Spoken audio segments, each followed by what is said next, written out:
Bonjour et bienvenue mes chers camarades de classe. Aujourd'hui, nous plongeons dans la leçon 109. Je repose en Dieu. Dit comme ça, ouais, ça peut sembler presque peut-être trop simple, trop court, trop abstrait. Je repose en Dieu. Et pourtant, si on regarde honnêtement notre quotidien, oui, cette idée est presque révolutionnaire. Et pourquoi je réponds en Dieu? Parce qu'au fond, qu'est-ce qu'on fait tout au long de la journée? On pense, on analyse, on commente, on juge, on compare, on s'inquiète, ou encore quelque chose d'autre que nous connaissons tous. On réjoue le passé ou on anticipe le futur. Et surtout, ah oui, et surtout, on parle des problèmes. Que ce soit dans nos conversations. Oui, observe ça une fois. Ou dans les médias, ou dans nos pensées.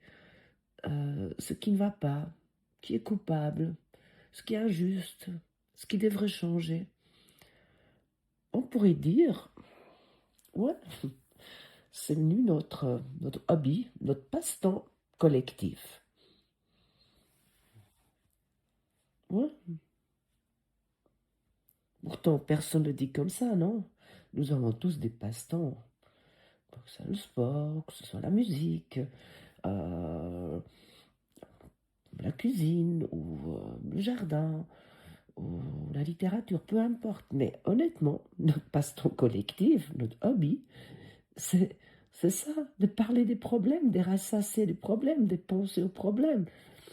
Et là, Jésus, il nous propose quelque chose qui va complètement à contre-courant. Je repose en Dieu.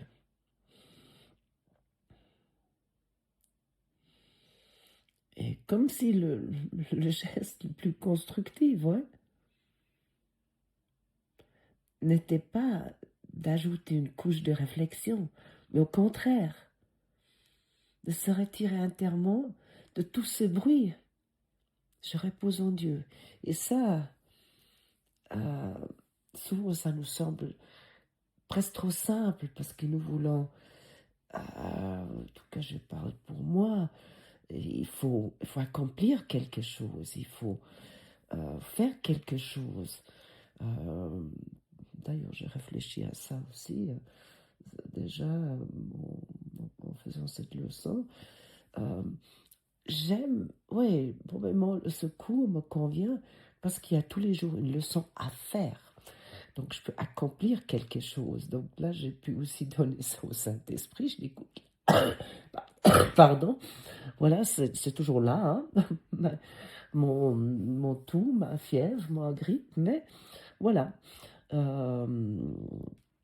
Et oui, je crois, en accomplissant quelque chose, j'existe. Et là, Jésus nous dit le contraire. Je repose en Dieu.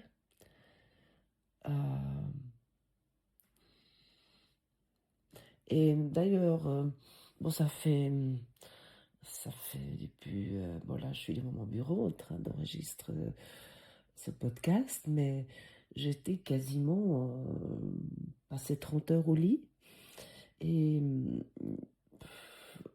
oui, impossible de faire quoi que ce soit. La fièvre, des frissons, chaud, froid, des transpirations. Je ne connais pas du tout ça. Je me rappelle pas lorsque j'étais la dernière fois comme ça. Et vers 1 heure du matin, je me suis quand même, je pouvais plus dormir, j'étais un moment assez bien, et j'ai pris le livre, hein. Je me suis assise dans mon lit et j'ai lu la leçon d'aujourd'hui. Je repose en Dieu. Et oui, et là, il y a cette idée qui m'est venue l'ego nous a fait un pacte invisible, un pacte de loyauté envers la séparation. C'est comme une assermentation. Oui, peut-être ça peut paraître fort, dit comme ça, mais regarde, chaque fois que je me confirme que le monde est injuste, ah oui, ben, je pensais ça, parce que je dis, mais c'est pas juste qu'elle est là maintenant, en plus, c'est le printemps, et puis je suis au fond du lit, et puis j'arrive même pas à sortir de ce lit, et puis ouais, ça m'agaçait, ouais, je trouvais ça injuste. Et puis bon, il y a encore les autres sont fautifs, que moi je suis victime ou attaquée, ouais. Et je renforce cette perception d'un monde fragmenté. Et en fait, en pratiquant cette leçon, parce qu'à un moment donné, je me suis de nouveau couchée après cette leçon, j'ai réussi je me suis juste répété, je repose en Dieu. Et, et là, il y a quelque chose qui a passé. J'ai continué à avoir de la fièvre, de devoir tousser, de devoir me moucher. Mais il y a eu ce détachement. Tout d'un coup, je me sentais très, oui, libre, très, très, très aimée, je pourrais dire. Je me sentais plus du tout victime ou mal. Vraiment, mon corps, il n'était pas bien, mais moi, je me sentais totalement en paix. Je repose en Dieu. Et j'ai devenu beaucoup plus observateur que j'étais soudainement au nouveau trempe de transpiration parce que j'ai eu tellement de fièvre et ainsi de suite. Mais ça m'a... Ouais, j'étais en paix, simplement. Et aussi une chose qui était intéressante parce que bien sûr, la reine de l'analyse, je ne sais pas si vous connaissez ça aussi, j'adore me dire, mais pourquoi j'ai ça? La grippe, la fièvre, oui, on dit que c'est la colère, qu'est-ce qui se passe, et ainsi de suite, qu'est-ce qui doit sortir là, qu'est-ce que dans quelle résistance je suis. Non, simplement, parce que qui fait ça, qui analyse? C'est l'ego. L'ego, il est là. Euh, en train de nouveau oui, me amener toujours quelque chose à analyser, à réfléchir. Non, je repose en Dieu. Et ce pacte, oui, ce pacte que nous avons fait avec l'ego, cette fidélité, oui, elle peut prendre des formes très différentes. Parfois, c'est agressif. Ah, tout est nul. Ah, les gens sont des idiots, n'ont rien compris. Mais parfois aussi très subtil, même intelligent ou scientifique. Il y a toujours une explication à tout. Et puis, oui, des choses qui ont l'air très, oui, très intelligentes. Mais oui, c'est très subtil. Ou parfois même spirituel. Mais oui, ça c'est pour ceux qui, pas que ceux qui pratiquent ce cours ou qui sont sur une haute voie spirituelle, ça peut être oui, également quelque chose où nous ne nous rendons pas compte comment nous faisons ça. Mais au fond, c'est toujours la même chose. Et qu'est-ce que c'est? Nous maintenons l'idée que quelque chose ne va pas vraiment. Alors, il y a la question qui devient combien de temps est-ce que je vais encore être fidèle à ça? Oui, combien de temps je vais être encore fidèle à toutes ces histoires, ce pacte avec l'ego, ce pacte de séparation? Parce que je repose en Dieu. Ce n'est pas une fuite, non. Ce n'est pas, ça ne veut pas dire, ce n'est pas dire, ah, je m'en fiche, je me coupe, je deviens indifférent. C'est tout l'inverse. C'est de retirer mon énergie du conflit intérieur. Et là, quelque chose d'intéressant peut apparaître.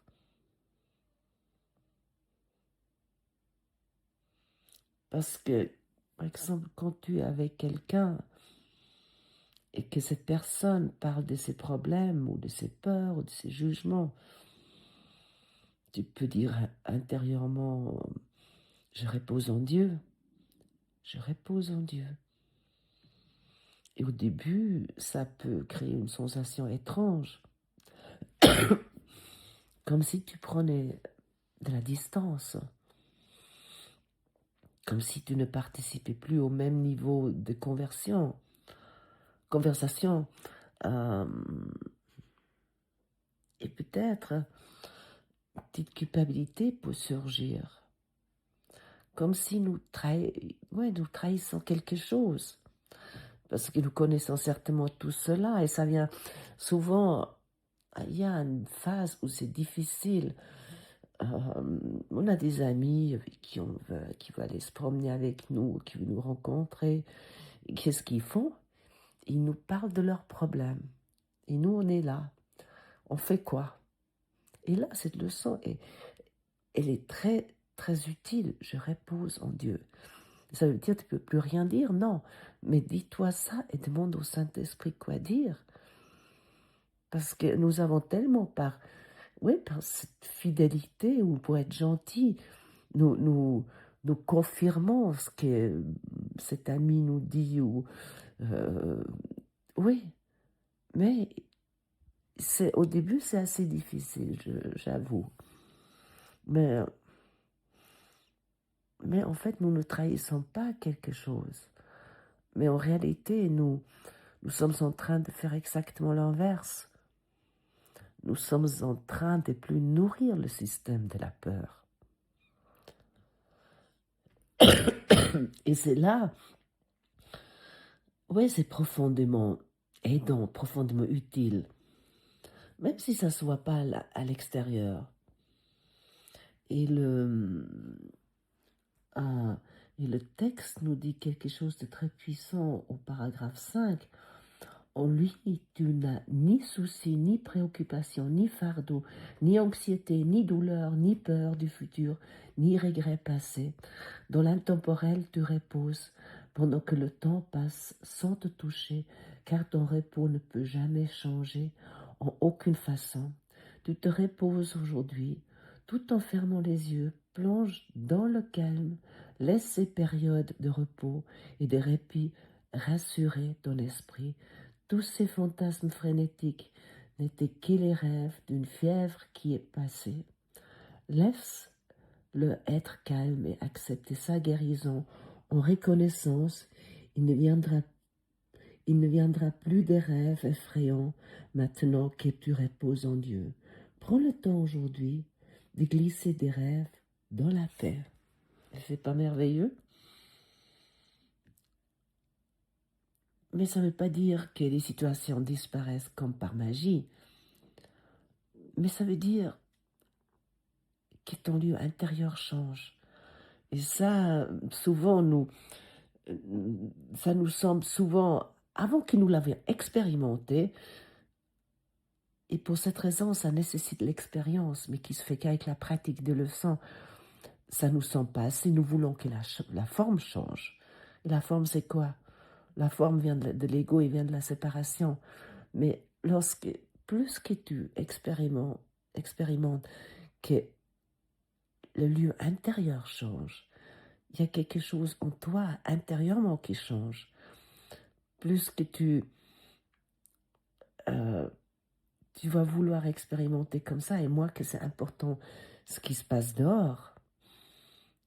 Et à ce moment-là, nous ne sommes plus dans les tumultes. Nous ne sommes plus dans un espace, qui n'est pas affecté, ou un espace intemporel. Oui, et c'est là, cette idée devient vraiment concrète. Tu peux être dans une situation compliquée et en même temps reposer en Dieu.